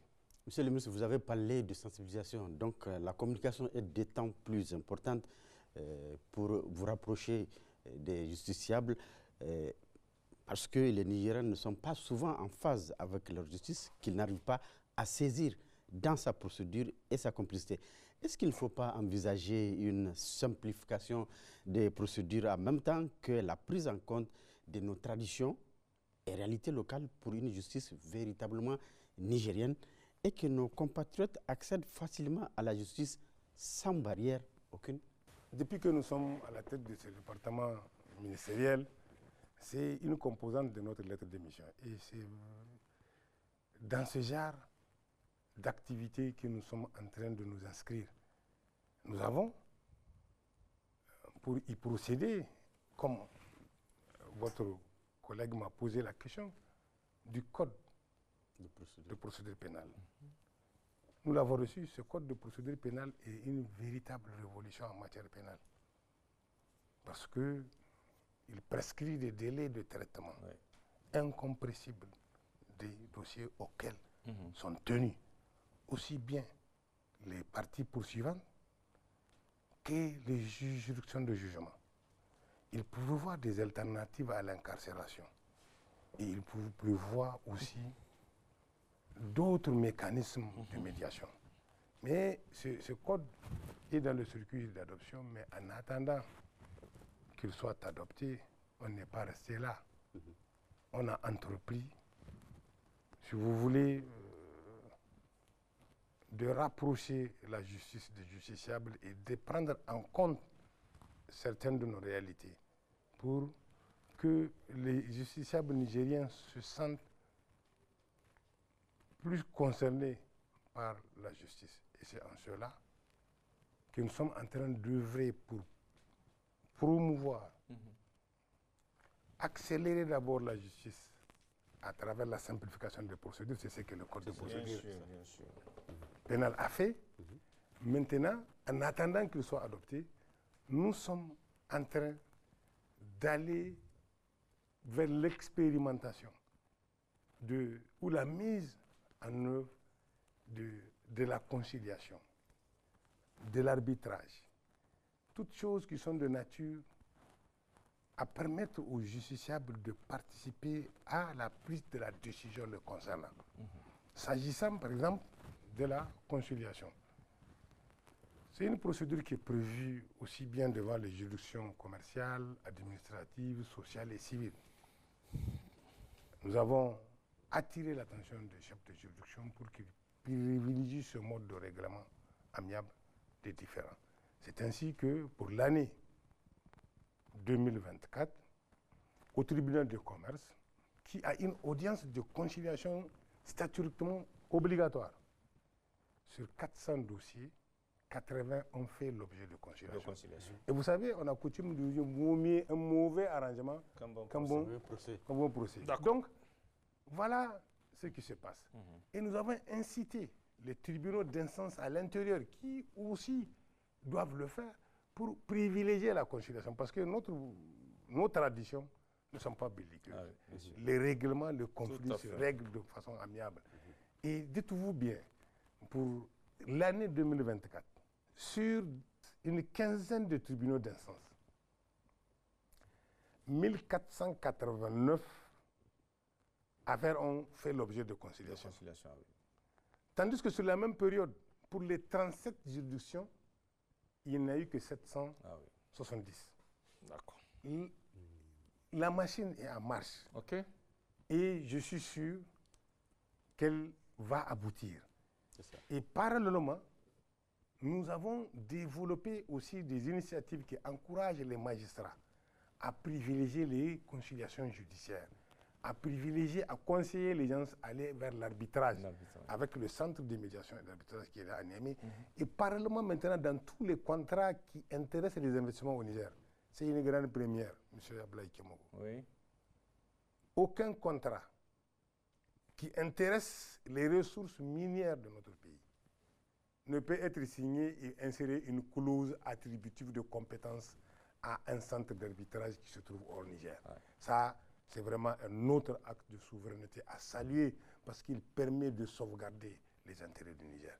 Dorénavant, toutes les conventions d'investissement, si elles vont être réglées, leurs différends vont être réglés par le mécanisme de l'arbitrage, ce serait au Niger. C'est en réponse à l'attaque d'Areva? Oui, en réponse à l'attaque d'Areva. Ou Orano? Orano, tout. À l'époque, c'est des clauses qu'on nous impose. C'est des clauses qu'on nous impose. Les contrats, là, ils viennent dans la poste, vous allez vous signer. Maintenant, ce n'est plus ça. Nous discutons d'égal à égal toutes les clauses contractuelles. Et d'ailleurs, ça, c'est une priorité et nécessité absolue que les partenaires nigériens le sachent. Aucune clause attributive de compétence ne va conférer la compétence de règlement d'un litige pour les biens nigériens à un tribunal qui se trouve ailleurs. D'accord. Ça, c'est clair. Et aussi, pour vous montrer ce que nous sommes en train de faire en matière de conciliation, nous avons, avec l'appui de nos partenaires, élaboré un guide de règlement des litiges fonciers. Et nous avons aussi développé une plateforme numérique avec ce que vous appelez un vocal, comment on appelle un truc vocal, qui permet aux Nigériens, lettrés ou non, de s'informer sur le litige le concernant. Comme on fait le vocal là de WhatsApp. C'est pour vous dire que vraiment il y a un effort qui est en train de être fait pour rapprocher la justice des justiciables. Et nous avons aussi toujours dans ce cadre, en rapport avec la chefferie traditionnelle, conçu, validé un procès verbal type qui va être utilisé sur toute l'étendue du territoire par les chefs traditionnels dans leur mission de conciliation des justiciables. Ce n'est pas un rien. Et puis, plus encore, M. Kemogo, nous avons pris des mesures pour interdire à tous les officiers de police judiciaire, y compris les procureurs, de pénaliser des affaires civiles. Je les ai personnellement reçus dans mon bureau. Mais c'est la tendance actuelle. Hein? Non, je vous dis, je les ai personnellement reçus dans mon bureau et je leur ai dit, voilà ce que la loi a prévu, c'est une habilitation. On en a parlé. et les instructions ont été données aux procureurs généraux pour suivre et rendre effectives ces circulaires. Parce qu'on a pris des actes, ce n'est pas seulement parler. Nous avons pris des actes et nous avons demandé à ce que le suivi soit fait par les procureurs généraux, les procureurs près des tribunaux de grande instance. D'accord. Monsieur le ministre, la question des droits humains et des libertés fondamentales suscite parfois des débats. Quel état des lieux en faites-vous et que faut-il faire pour la promotion des droits humains et des libertés fondamentales au Niger? Bon, merci, M. Abdoulaye Kemogo. Vous savez, la question des droits de l'homme, des droits humains, là, c'est un idéal. Bien sûr. C'est un idéal. Et plus on vous donne, plus vous en avez besoin. Oui, bien sûr. Et ça fait l'objet des débats parce que il y a beaucoup d'acteurs intervenant dans ce domaine, des acteurs nationaux et des acteurs extérieurs. Bien sûr. Vous avez des nationalistes et aussi des apatrides. Mais en tous les cas, depuis la proclamation du 26 juillet 2023, il a été clairement annoncé par le CNSP qui sont rattachés à tous les instruments juridiques universels, régionaux de droits de l'homme auxquels le Niger est parti. Et pour preuve, malgré l'animosité dont la communauté internationale a fait montre en violation de ces mêmes règles de droits de l'homme, parce que le droit à l'alimentation, c'est un droit. Bien sûr. Il fait partie des droits contenus dans le pacte international sur les droits civiques, civils et politiques.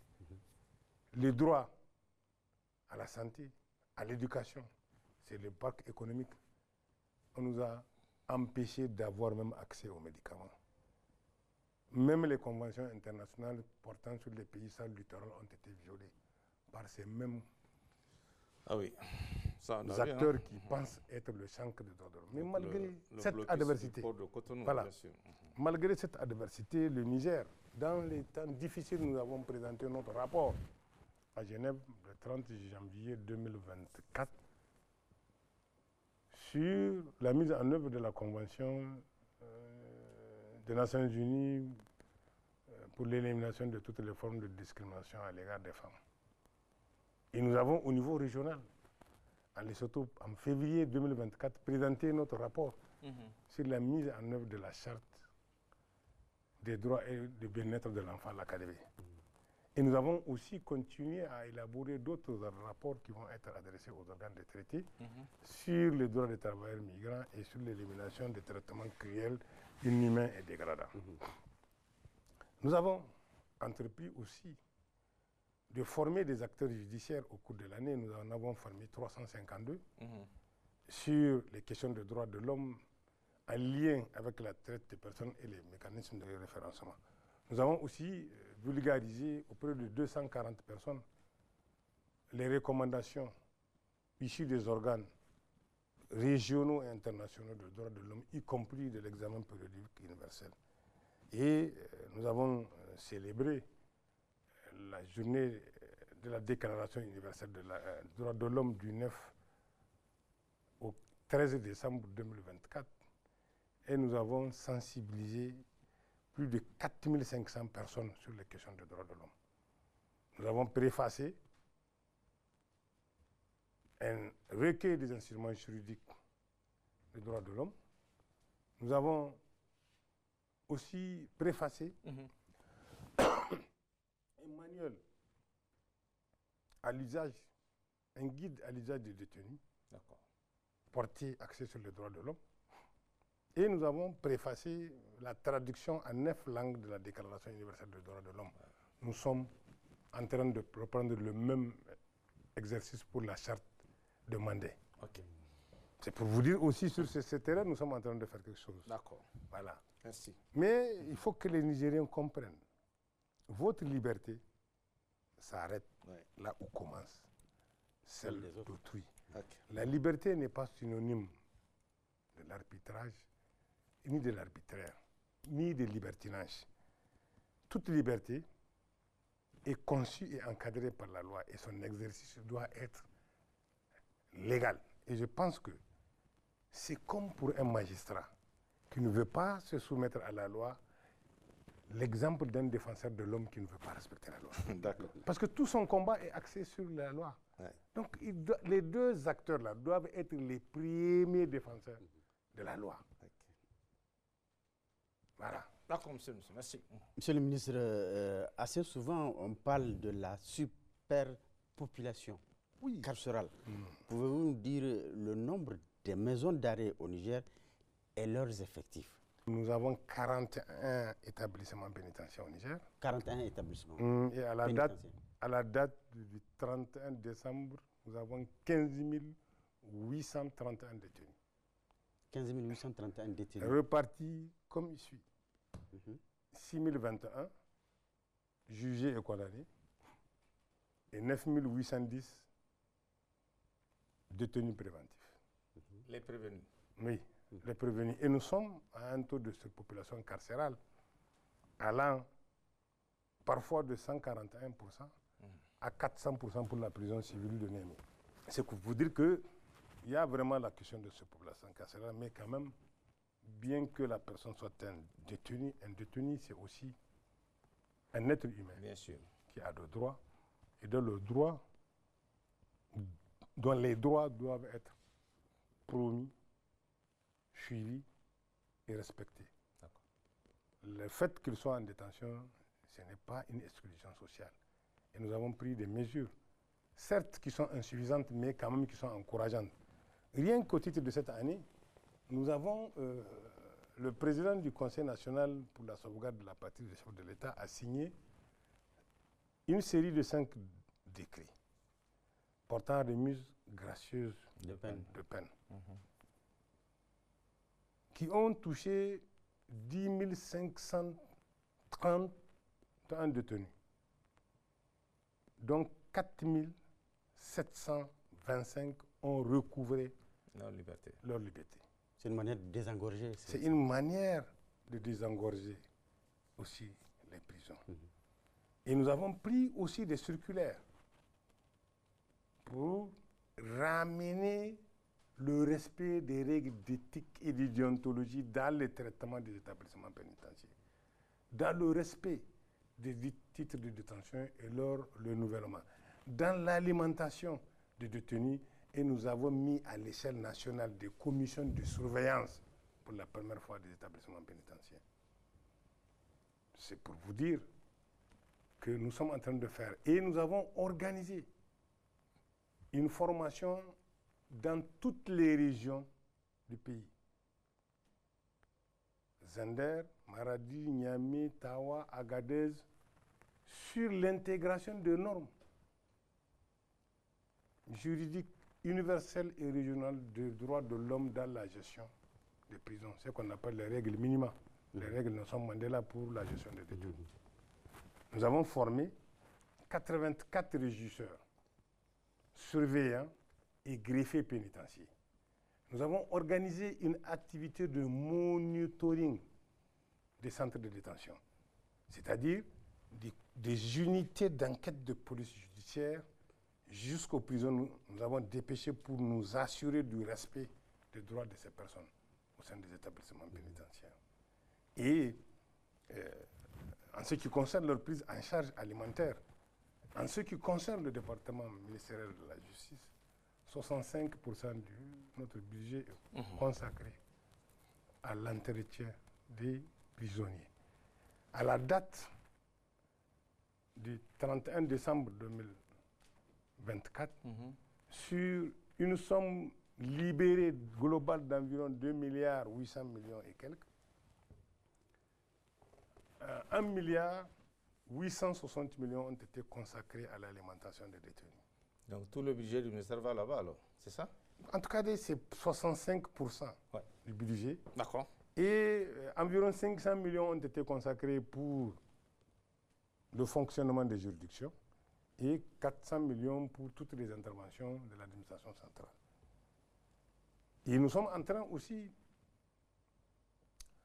avec l'appui de certains partenaires et surtout de prendre de l'avance sur le code de procédure pénale bien qu'il n'est pas adopté, puisqu'il vous prévoit des alternatives à l'incarcération, nous sommes en train d'œuvrer pour l'humanisation du milieu carcéral. D'accord. Monsieur le ministre, qu'en est-il de l'assistance judiciaire? Il y a une structure, l'ANAJ, qui est là. L'ANAJ, c'est à travers... Oui, mais son problème, c'est d'avoir les fonds pour faire son travail et pour assister les justiciables. Mais pourtant, cette année, nous avons dit que l'ANAJ, c'est elle qui a assisté les 2677 détenus. C'est avec les moyens, quand même, dans cette situation de difficulté, d'austérité et d'hostilité, quand même, nous avons pu mobiliser l'État, a pu mobiliser pour venir en aide à 2777 personnes en détresse. C'est énorme. Devant une juridiction. Même une personne, lui venir en aide devant une juridiction, c'est beaucoup parce que c'est sa vie, sa fortune, son honneur et sa dignité qui sont en jeu. La précision est importante, monsieur le ministre. Monsieur le ministre. Donc, oui, allez-y. Donc ici, nous sommes en train d'œuvrer vers l'humanisation du milieu carcéral. Avec des partenaires qui nous appuient, nous sommes en train d'œuvrer pour des fermes pénitentiaires. Par exemple, avec le gouvernement des Pays-Bas, nous avons mis cette année environ 1 435 000 $, soit 861 millions de francs CFA, dont 356 000 sont consacrés à Daïkaina pour la production de riz par les détenus. Donc, nous avons une soixantaine de détenus qui sont formés en riziculture et une vingtaine en aviculture. Malgré les inondations, Daïkaina a pu avoir 14 tonnes de riz paddy. Et nous sommes en train aussi, en lien avec le ministère de l'Agriculture, de prévoir des centres de production pénitentiaire. C'est-à-dire c'est une sorte d'établissement que nous faisons pour que les personnes qui sont condamnées à des peines d'emprisonnement de 2 ans, de moins de 2 ans, soient utiles pour eux-mêmes et pour leur société. Au lieu de subir la peine, ils vont être sur le terrain en train de produire et d'apprendre à produire. Nous comptons créer notre première ferme cette année. Et parallèlement, nous sommes en train aussi d'agir sur les conditions de détention, les lieux de détention. On a consacré 1,8 milliard à l'entretien, mais aussi nous avons consacré 1,2 milliard pour l'entretien et la réfection des prisons, des bâtiments. D'accord. C'est pour vous dire que vraiment il y a des efforts qui sont en train d'être faits dans ces moments d'austérité ou de toutes les difficultés qui nous ont été imposées. L'État se débrouille quand même pour que les détenus soient traités avec dignité. Et je vous dis que nous avons amélioré aussi l'alimentation en eau d'au moins 2488 détenus. 12 000 détenus ont vu leur accès à la santé amélioré en leur fournissant 19 200 kits de dignité, avec 3,5 tonnes de médicaments. Nous sommes en train, avec le programme de renforcement du système pénitentiaire, de mettre à leur disposition 10 000 tonnes de médicaments. Ils ne sont pas oubliés. Malgré ce climat. Il y a une prison en construction, semble-t-il, c'est ça ou pas, monsieur le ministre? Bon, il y a des prisons qui sont en construction. Il y a une prison de Niamey qui est en construction. C'est une prison qui prévoit de prendre 1000 places. Mais ces travaux ont été arrêtés à hauteur de 36%. Quel est le statut de cette prison en construction? Son statut? On va reprendre les travaux avec l'inscription de 4 milliards. Ça va nous permettre de finir. Quand je parle de statut, je parle de la prison de haute sécurité ou de ce genre. Bon, c'est une prison moderne. Elle a la sécurité, c'est clair. et ce n'est pas comme les KGB. Vraiment, c'est une prison moderne. Une prison de luxe? Bon, non, moi, je ne suis pas dire que c'est une prison de luxe. Il n'y a pas de luxe. Très bien. En matière de détention, même si on vous laisse chez vous, si on vous empêche de sortir, il n'y a pas de luxe. D'accord. Monsieur le ministre, tout à l'heure, vous avez évoqué quelque chose vraiment de très important, parce que vous avez dit que la population carcérale totale, c'est au-delà de 15 000. Oui. Et vous avez aussi ajouté que près de 68% du budget passe dans... 65. 65, pardon. Pourcent du budget passe vraiment dans l'entretien de ces prisons. Et vous avez ajouté qu'il y a 9 000 prévenus. Comment on peut expliquer aujourd'hui qu'il y ait 9 000 prévenus qui sont assis comme ça? 9 000 sur les 15 000. Si vous prenez la question du terrorisme, nous avons, rien que cette année, nous avons 1474, ça je vous ai dit, D'accord. prévenus. Il y a certains, pour les dossiers, ils sont criminels. Et je suis en train de vous faire comprendre que depuis la fréquence des sessions des chambres criminelles, il y a plus de dossiers qui remontent à plus de 2000, à 2020. Donc tous les dossiers sont... Le traitement des dossiers civils est tombé entre 2 ans, 3 ans. Hein. Ceux qui sont les détenus préventifs, là, si vous voyez, ils ne dépassent pas 2 ans de détention. Ils vont être jugés là, cette année avec les sessions des chambres criminelles. Parce que, en fait, et le gros lot, je vous dis, c'est les terroristes. D'accord. Merci. Monsieur le ministre, comment mettre en place un mécanisme approprié de mesure et d'appréciation de la performance des actions de votre département ministériel? Mais tout au long de cet examen, M. Abdoulaye Kemogou, vous avez tout expliqué. que parler des indicateurs de mesure de performance. Parce que je vous ai parlé d'un effort législatif qui a été fait. C'est qu'il y a beaucoup de demandes au niveau de cette justice. Oui, c'est qu'il y en a. Il y a de fortes demandes. Oui, il y en a beaucoup de demandes. Mais nous avons quand même des points de départ pour une période bien déterminée et ce que nous avons pu réaliser. Rien qu'en production législative, nous sommes à 260%. En termes d'inspection. Les inspections? Oui, nous sommes à 220%. En termes d'assistance juridique et judiciaire, nous avons prévu d'assister, comme je vous l'ai dit, 1800 personnes, nous sommes à 2600. Nous sommes à un taux de 149%. D'accord. Pour les mineurs, nous avons prévu cette année d'assister les mineurs en conflit ou en danger, en conflit avec la loi ou en danger, 300. Nous avons assisté 814. Nous sommes à un taux d'exécution de 271%. Ainsi de suite. Pour la tenue des sessions des chambres criminelles, on a programmé cette année de faire 40, nous avons fait 40. Ok, d'accord. Donc les indicateurs, je les ai développés. Les lignes bougent, hein? Les lignes bougent. Pour une fois au ministère de la Justice. Je ne peux pas dire pour une fois. En tout cas, nous sommes instruits par le président du Conseil national pour la sauvegarde de la patrie pour travailler pour le Niger et les Nigériens. Donc nous sommes obligés de faire en sorte que les lignes bougent, puisque lui-même, il a dit que tout le monde, tôt ou tard, rendra compte. Et nous sommes aujourd'hui à cette phase de reddition de compte. Et nous envisageons de faire mieux. Et je suis sûr que l'année prochaine, l'indicateur de 114,8% de perception, là, on ne serait pas à 114.